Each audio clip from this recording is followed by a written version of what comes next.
Wala, malilate na ako. Wala.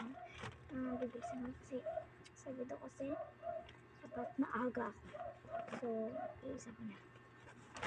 Ay, ulog pa. Okay. Alis naman ngayon.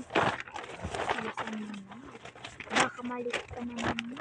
Sulat ng hat. Lit ko ng tingin. Lit ka pa ngayon. Hindi na ako. Salamat, nandito na.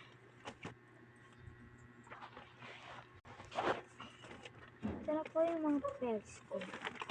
5 po to. Tapos, sabi niyo po kasi 5 po yung kailangan. Diyan na po yung mga papels ko. Ano po? Wow.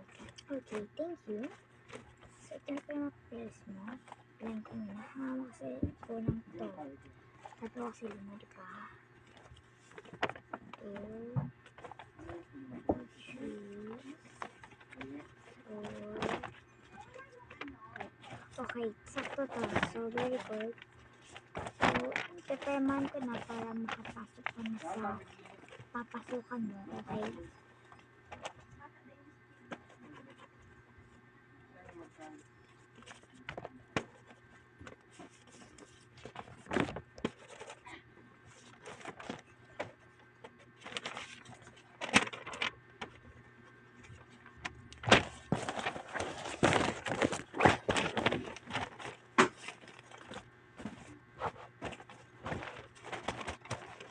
Nalat yung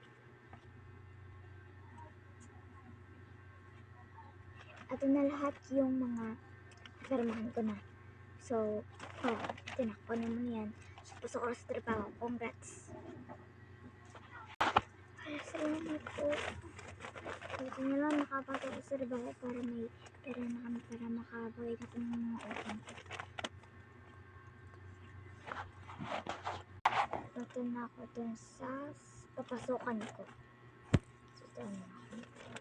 Para makapagpunta na ako. Salamat naman.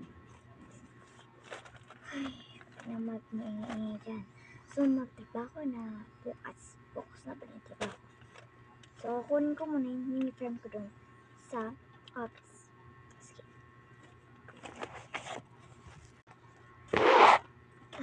Sir, kukunin ko na po yung uniform ko kasi pasok daw ako. Okay? Sige. Pasok ka. Pasok ka dito. Ito yung uniform mo sa likod. Sige na doon na. Bukas ka na daw magkatrabaho. Okay? Gagawa ko yun ng part 2. Okay guys? Gagawa ko ng part 2 ngayon. Bye-bye.